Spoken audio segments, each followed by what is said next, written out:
Namaste to all. To give a short introduction about myself, I've been working in the computer software industry for over 25 years now. I belong to a traditional family, however, very little exposure to Vedas or Shastras from a young age. There are no scholars in the family in those lines as well. Though my two sons have studied Vedas to some extent. I have finished MA in Sanskritam, so I have some basic understanding of the Shastras, but far from any kind of in depth knowledge of the same. Therefore, given this background, I think it's purely due to Ishvara Kripa and Bhagavad Sankalpam and the grace of Gurus and Acharyas that we had an opportunity to interact with Devdutt Patil Mahodaya and Mani Dravid Shastrigal. So, such great stalwarts in this area.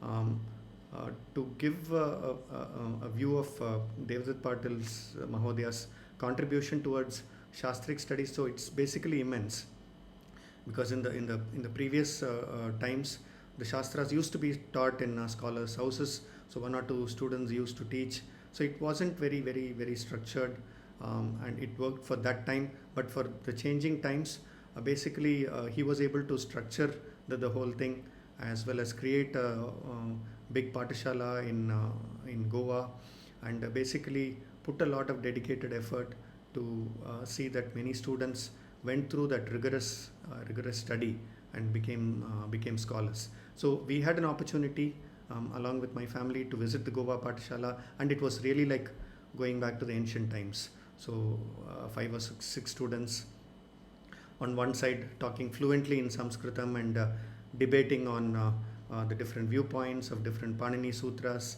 their interpretation, and on another side, the same thing happening around the Nyaya Shastras and so on. So the students were working very hard from morning to night, but they seem to be really enjoying the studies and this whole debating around the studies. So the feeling I had was this is education in the true sense, right? It's only this kind of education that can give lifelong fulfillment, whether they take up this as a vocation, as their profession, or not. Even if they move to some other area and do something else, this kind of education has a lifelong benefit. So we really need to admire the sacrifice and dedication of those who undergo this kind of study. So you have to see it to believe it. So it's pure tapas, right? So anybody who studies one shastram undergoes a rigorous study for up to 6 years. Some might be able to do it a little bit faster, like 4 or 5 years, and sometimes they take up a second shastram as well.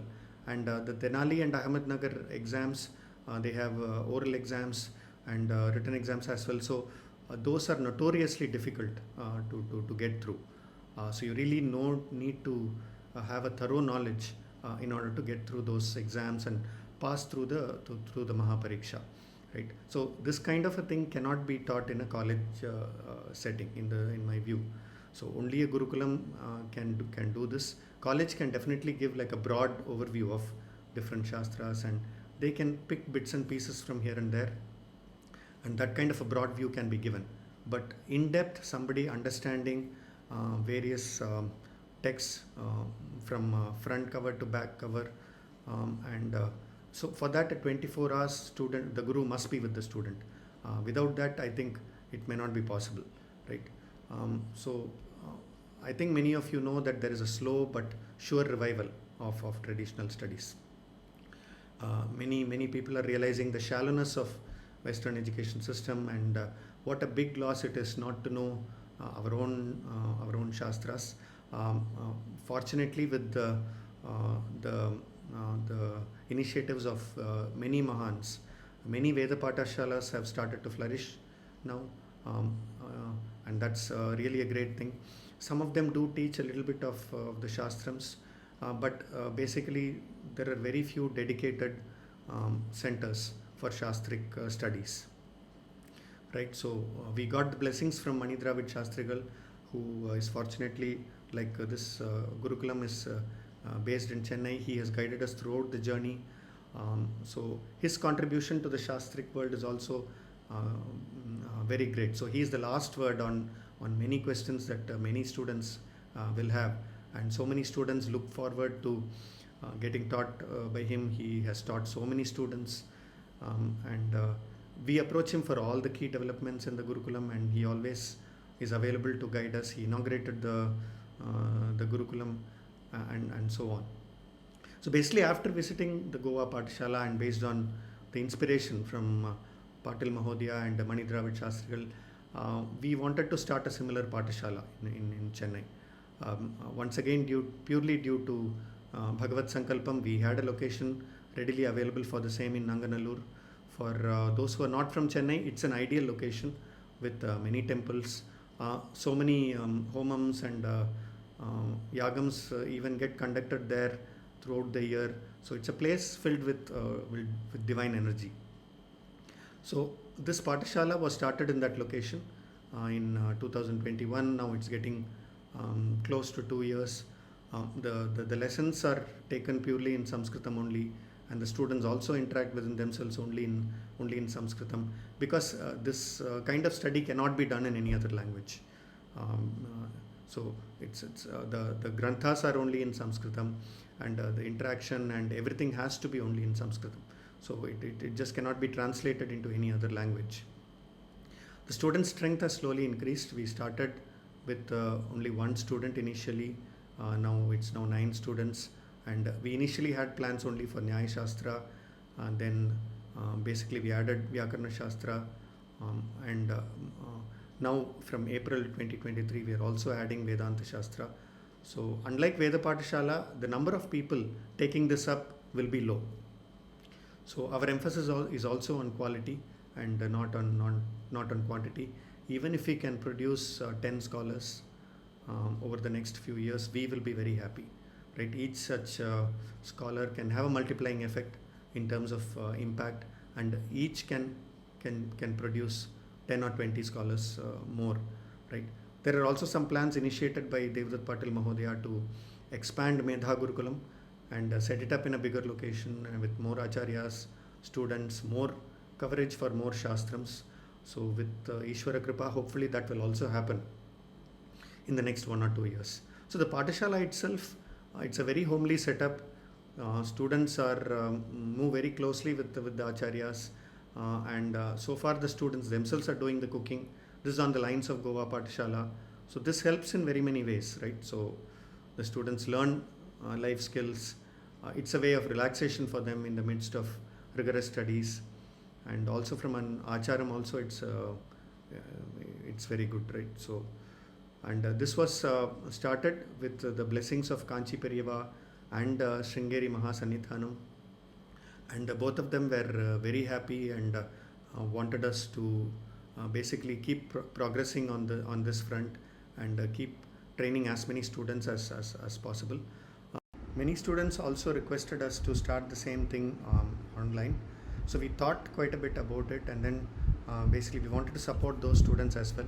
So we have quite a few classes running in an online mode as well, and we will try to take it up as and when possible. So our focus is definitely the residential students, but we definitely want to support people who are studying online as well. This is run by the Medha Educational and Charitable Trust.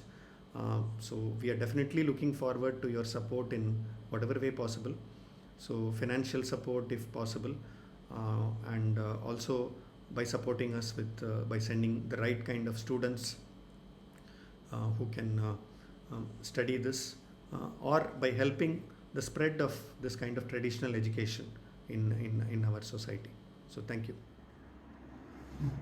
अकृत अभ्यागम प्रसंगात् नायमस्ति दृष्टवन्तः तस्मात् अकृत अभ्यागम प्रसंगात् अकृतं प्रमाणतः अनुपपन्नं तस्य अभ्यागमः अभ्युपपत्तिः व्यवसायः एतत् श्रद्धदानेन प्रमाणतः अनुपपन्नं मन्तव्यम् तस्मात् नायं दृष्टान्तः न प्रत्यक्षं न च अनुमानं किञ्चित् उच्यते इति यदि अनुश्यामता नित्यत्ववत् यदा उक्तं तद्वदत्र स्थितिः नास्ति। यतः अत्र प्रत्यक्षं वा अनुमानं वा किमपि अत्र भवता न प्रदर्श्यते, केवलं दृष्टान्तमात्रं प्रदर्श्यते। अतः इदं प्रमाणत्वेन स्वीकर्तुं न शक्यते। अकृताभ्यागमप्रसङ्गात् तदिदं दृष्टान्तस्य साध्यसमर्थम् अभिधीयते इति। अतः न अकृत अभ्यागमप्रसङ्गात् मनुष्यावतादृष्टान्तेन अकर्मनिमित्तां शरीरोत्पत्तिं समादधानस्य अकृत अभ्यागमप्रसङ्गः अकृते सुखदुःखहेतौ कर्मणि पुरुषस्य सुखदुःखम् अभ्यागच्छति इति प्रसज्येत। किं प्रसज्येत इत्युक्तौ आगम्यमानम् अथवा अनुभूयमानं सुखदुःखादिभिः अकस्मात् उत्पन्नम् इति स्यात्। एवं यदि पूर्वजन्मकृतम् अदृष्टं यदि न स्वीक्रियते तर्हि इह जन्मनि अनुभूयमानस्य सुखस्य वा दुःखस्य वा आकस्मिकत्वापत्तिः। इदानीं पूर्वजन्म नास्ति इति वक्तुं न शक्यते, तत्तु आरम्भे एव प्रदर्शितं वर्तते। आत्मनः नित्यत्वं शरीरादीनां प्रतिजन्मभेदः तेन प्रदर्शितमेव अस्ति। अतः नित्ये आत्मनि अथवा नित्यस्य आत्मनः लभ्यमानं शरीरं यथा अदृष्टपूर्वकम् एवमेव तेन शरीरेण ये भोगाः जायन्ते तस्मिन् शरीरे ये भोगाः भवन्ति ते सर्वेपि अदृष्टपूर्वकाः एव, अन्यथा आकस्मिकत्वात्। तस्मादेव किं भवति, यादृशम् अदृष्टं वर्तते तादृशः तस्य भोगः इति यद् भोगे वैचित्र्यं तदपि उपपादितं भवति। ओम इति ब्रह्मतः यदि कश्चन इष्टापत्तिः अकृताभ्यागमः इष्टः इति वदति चेत् तर्हि प्रत्यक्ष अनुमान आगम विरोधः एवं न वक्तव्यम् इति भाष्ये तृतीयाध्यायस्य द्वितीयाह्निकसमाप्तिः अध्यायश्च समाप्तः। ओम तत्सत्। नमस्ते। अहं दत्तानुभव शर्मा मेधागुरुकुले न्यायशास्त्रम् अध्यापयामि। इतः पूर्वं मया विद्वत्प्रवर राजेश्वर शास्त्री देशमुख महोदयानां सकाशे न्यायशास्त्रस्य अध्ययनं कृतम्। अथ च संस्थासु तेनाली अहमदनगर इत्यादि संस्थासु परीक्षापि दत्ता वर्तते। अधुना अत्र चेन्नई मध्ये मद्रपुरी ग्रामे महामहोपाध्याय मणिशास्त्री द्रविड़ गुरूणां सकाशे अद्वैत वेदान्तस्य अध्ययनं करोमि।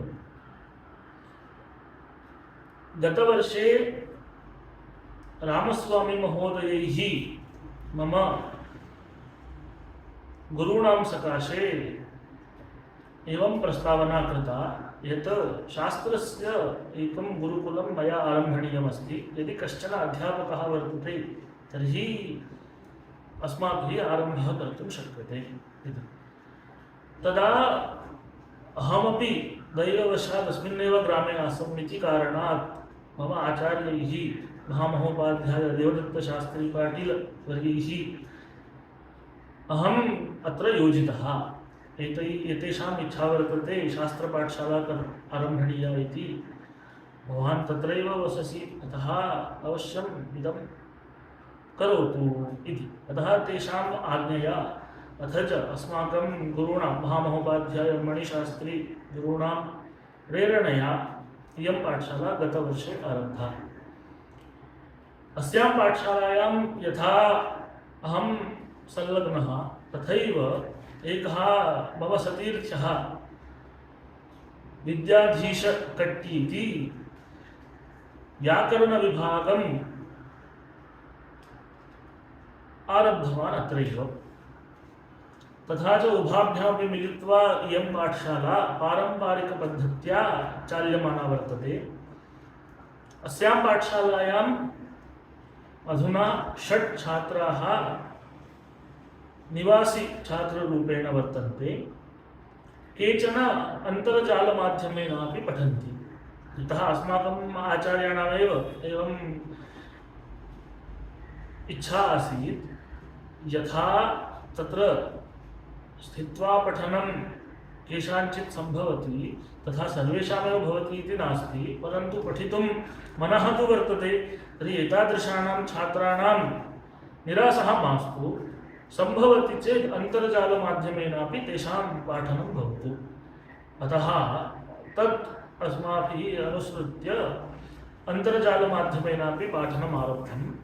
तथा च उभयोः अपि विभागयोः न्यायविभागः अथ च व्याकरणविभागः उभयोरपि विभागयोः पुरतः अपि पाठः भवति पारम्परिकपद्धत्या आधुनिकपद्धत्या अन्तर्जालमाध्यमेनापि पाठः भवति। तत्र अधुना न्यायविभागे अत्र स्थित्वा एकः छात्रः पठति। सः अधुना गादाधरी सामान्यनिरुक्तिं पठति। अथ च तेनाल्याम् अहमदनगरे च परीक्षार्थं तदा तदा गच्छति। यः अन्तर्जालमाध्यमेन पाठः तत्र तु 6 जनाः वर्तन्ते, 6 छात्राः वर्तन्ते। तेषां तु अधुना तर्कसङ्ग्रहः अनुमानखण्डान्तः जातः वर्तते। अग्रे शब्दखण्डः अथ च अवशिष्टखण्डः इति क्रमेण यथाक्रमं पाठः अग्रे भवति। निवासिनः छात्राः अत्र आहत्य 6 वर्तन्ते। एकः एतद्देशीयः, 3 उत्तरप्रदेशीयः, 2 मध्यदेशीयौ। 6 एकः न्यायं पठति, 5 छात्राः व्याकरणं पठन्ति। यदस्माकं शास्त्रपठनार्थम् आवश्यकं संस्कृते भाषणं, संस्कृतज्ञानं तत् विभिन्नदेशीयत्वात् सम्यक् जायमानं वर्तते। यतः सर्वेपि छात्राः भिन्नभिन्नदेशीयाः वर्तन्ते, अतः परस्परं यदि व्यवहारः कर्तव्यः तदा सर्वेषां कृते एका अनुगता भाषा संस्कृतम् इति भवति। अतः पृथक् संस्कृतपठनार्थं भाषापठनस्य अभ्यासः करणीयः इति आवश्यकता न भवति। सः कृतश्चेत् तत् सुष्ठु एव। परन्तु सर्वे 6 छात्राः संस्कृतेनैव परस्परं व्यवहरन्ति, पाठाः अपि तेषां संस्कृतभाषायामेव प्रचलन्ति। यः पाठ्यक्रमः अस्माभिः अत्र स्वीकृतः सः तेनालीपरीक्षायाः अथ च अहमदनगरपरीक्षायाः यः स एव वर्तते। तथा च न्यायशास्त्रस्य कृते, व्याकरणशास्त्रस्य कृते आहत्य 6 वर्षात्मकः कालः पठनार्थं परीक्षादिदानार्थं च अपेक्षते। तत्र आदौ कश्चन प्रमेयपाठः, ततः तर्कसङ्ग्रहः, दीपिका, नीलकण्ठी, मुक्तावली, दिनकरी, ततः गादाधरी इति एवं न्यायशास्त्रे क्रमेण अध्ययनं प्रचलति। परीक्षाः तावत् 6 मासेषु एकवारं भवन्ति। परीक्षाप्रणालिः एवं वर्तते, लेखनम् अथ च मौखिकम् उभयविधाः परीक्षाः भवन्ति। तथा च प्रत्येकं पत्रस्य लेखनात्मिका परीक्षा अथ च मौखिकपरीक्षा। अहमदनगरपरीक्षायां तु ततोपि विशेषः भवति, लेखनमेव द्विविधं भवति, अन्ववेक्षणात्मकम् अथ च विवेचनात्मकम्। विवेचनात्मकलेखने एवं भवति, प्रत्येकं पत्रे 5 प्रश्नाः समाधेयाः, आहत्य 100 अङ्काः भवन्ति तेषाम्। अन्ववेक्षणात्मके तु अत्यन्तं सूक्ष्माः प्रश्नाः भवन्ति। सर्वोऽपि ग्रन्थः छात्रेण अधीतो न वा इति परीक्षणम् अन्ववेक्षणात्मकपद्धत्या भवति। पश्चात् मौखिकं तु यथाक्रमं यथालोकप्रसिद्धं तथैव क्रियते। केवलं यः 50 अङ्कापेक्षया अधिकं लभते अथवा तावद्वा लभते स एव परीक्षासु उत्तीर्णः। ततोपि न्यूनं यदि लभ्यते तर्हि तस्य अनुत्तीर्णता भवति इति अन्यपरीक्षाभ्यः अस्याः परीक्षायाः विशेषः वर्तते। तथा च यदा सर्वाः परीक्षाः समाप्यन्ते तदा तत्तच्छास्त्रीय 6 ग्रन्थानाम् एका परीक्षा महापरीक्षारूपेण आयोज्यते। तत्र तेनाली संस्था या वर्तते, श्री काञ्ची वेदान्तशास्त्रसभा, अस्याः सभायाः महापरीक्षा काञ्चीश्रीचरणानां सन्निधौ भवति। अहमदनगरसंस्थाया वेदान्तविद्यापीठम् इति, तत्र या संस्था वर्तते तया संस्थया आयोज्यमाना परीक्षा तु शृङ्गेरी मठे भवति, शृङ्गेरी श्रीचरणानां सन्निधौ भवति इति परीक्षयोः विशेषः वर्तते।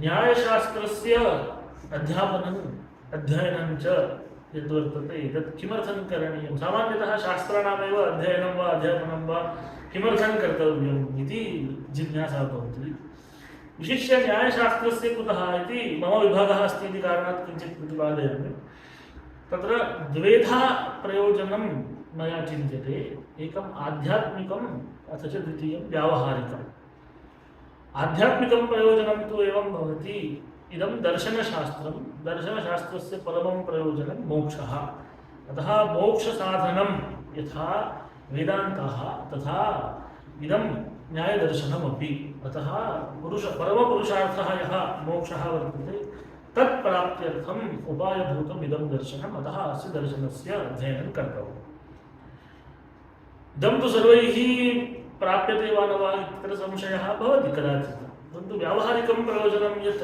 तत्तु सर्वैः प्राप्तुं शक्यते व्यावहारिकं प्रयोजनं भवति व्यवहारे शुद्धता व्यवहारस्य निर्दोषता सामान्यः यः लौकिकः व्यवहारः भवति स एव व्यवहारः कथं शुद्धः निर्दुष्टः भवेत् इति यदि ज्ञातव्यं तर्हि एतत् शास्त्रस्य अध्ययनम् अत्यन्तम् उपकारकं भवति सामान्यतः किञ्चित् कार्यं यदि साधनीयं तर्हि तत् कार्यस्य कृते कारणं किं तत् कथम् अवगन्तव्यम् अथ च प्रतिबन्धकं किं तत् कथं निवारणीयम् इति कारण उपादान प्रतिबन्धक निवारणयोः सिद्धिः एतत् शास्त्राध्ययनेन सम्यक्तया भवति अतः व्यावहारिकं प्रयोजनं निर्दुष्टव्यवहारः इति एतत् शास्त्रस्य वर्तते इति वक्तुं शक्यते इति नमस्कारः प्रत्ययस्य किम् अग्निः करोति वायुः करोति पूर्वम् इदुदुपदस्य च प्रत्ययस्य इति सूत्रम् उक्तमासीत् तेन च विसर्गस्य षकारादेशो भवति इति निरूपितं तत्र च एकं निमित्तम् उक्तं सः विसर्गः कीदृशः अपेक्षते इत्युक्तौ अप्रत्ययः विसर्गः अपेक्षते किम् अप्रत्ययः विसर्गः अपेक्षते परन्तु तत्र अप्रत्यय इति शब्दस्य कः अर्थः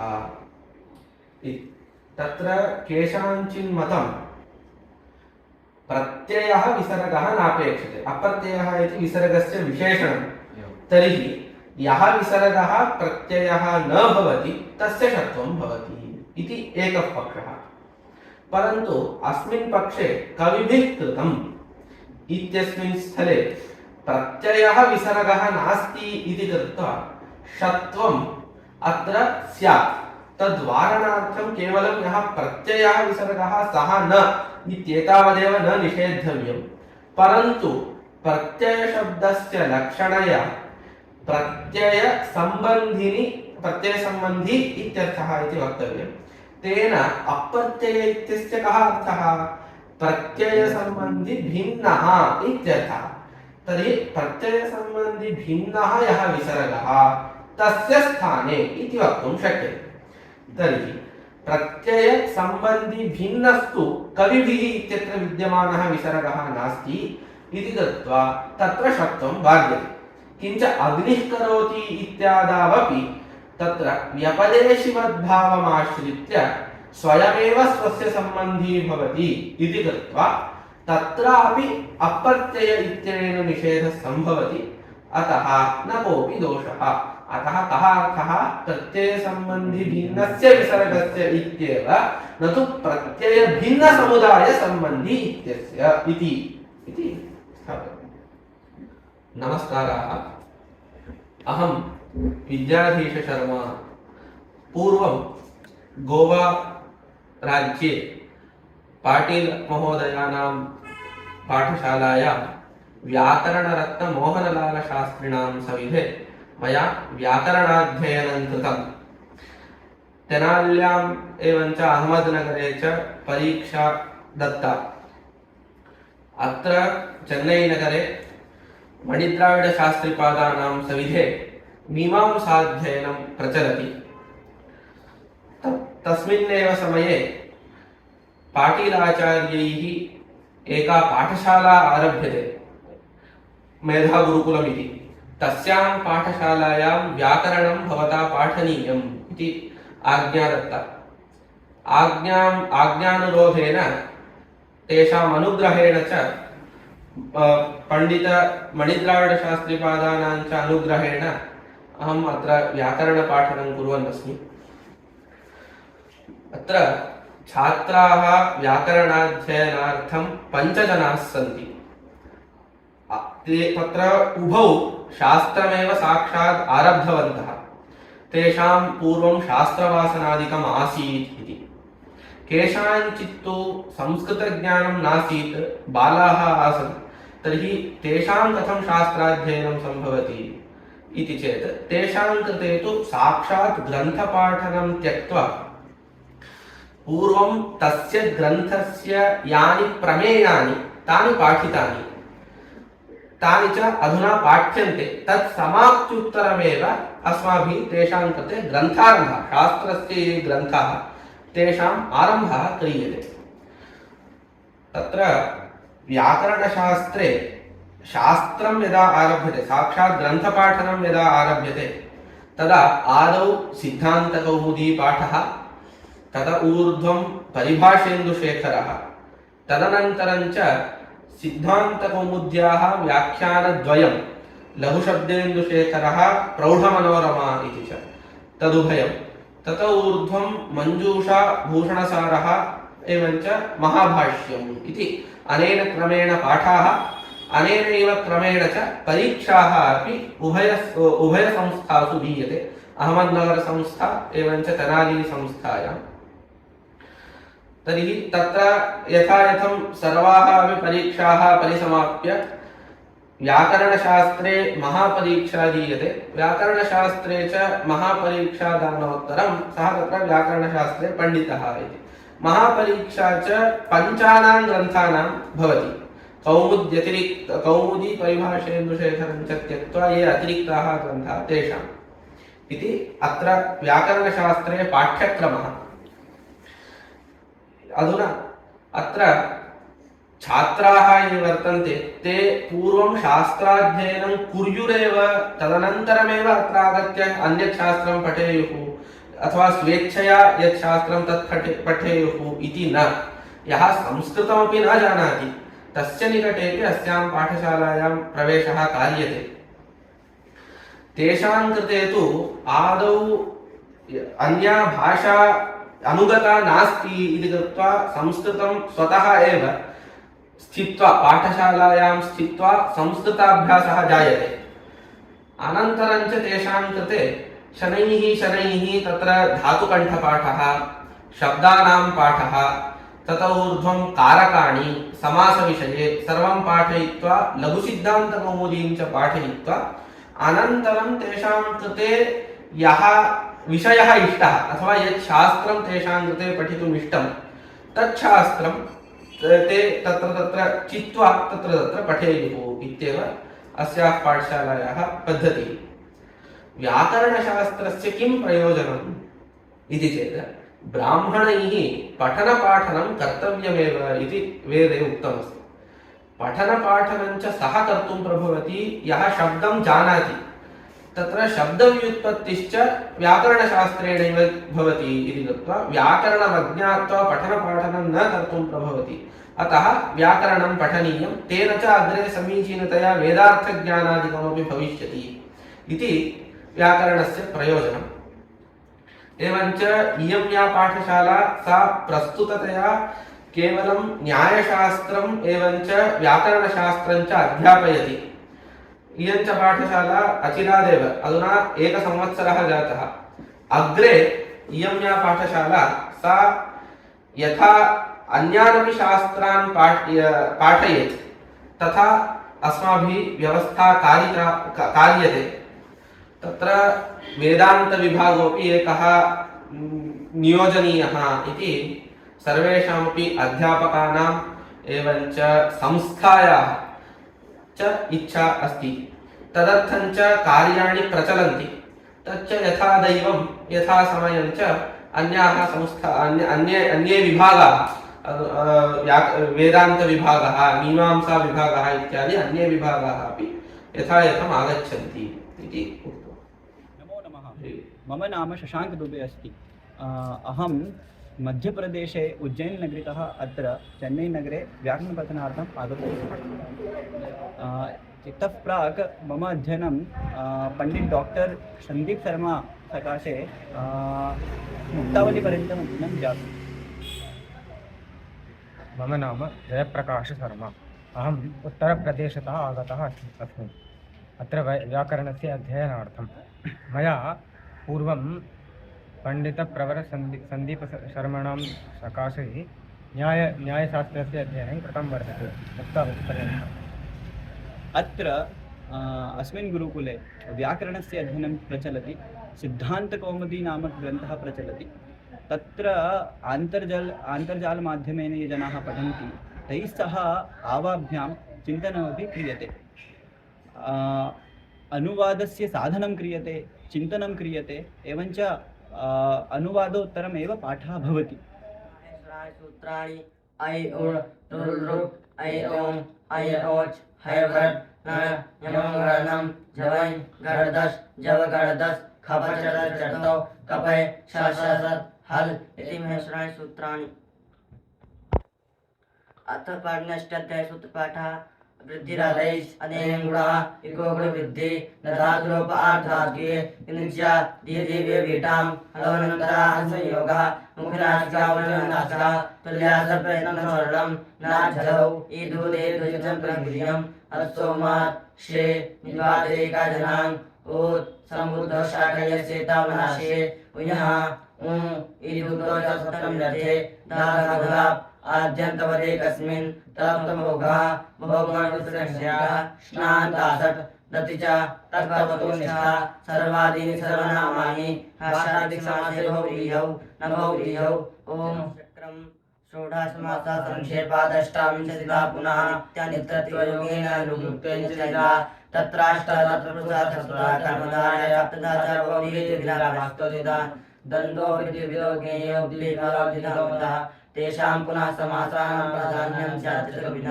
चकार बहुलो द्वन्द्वः चासो कर्मधारयः यस्तेषां बहुव्रीहिशेषात् पुरुषः स्कन्धः कर्मकाण्डशून्याकर्मद्वन्द्वद्विकल्पः इति समासचक्रम्। मम नाम अच्युतः। अहम् इतः पूर्वं सामवेदं पठितवान् अस्मि। इदानीं मेधागुरुकुले न्यायविभागे न्यायरत्नदत्तानुभव आचार्याणां सविधे सामान्यनिरुक्तिं पठामि। अस्माभिः प्रातः सर्वैरपि छात्रैः 5:15 उत्थीयते। 5:15 षड्वादनपर्यन्तं पठनं क्रियते। ततः आरभ्य 7:30पर्यन्तं नित्यकर्म सर्वं क्रियते।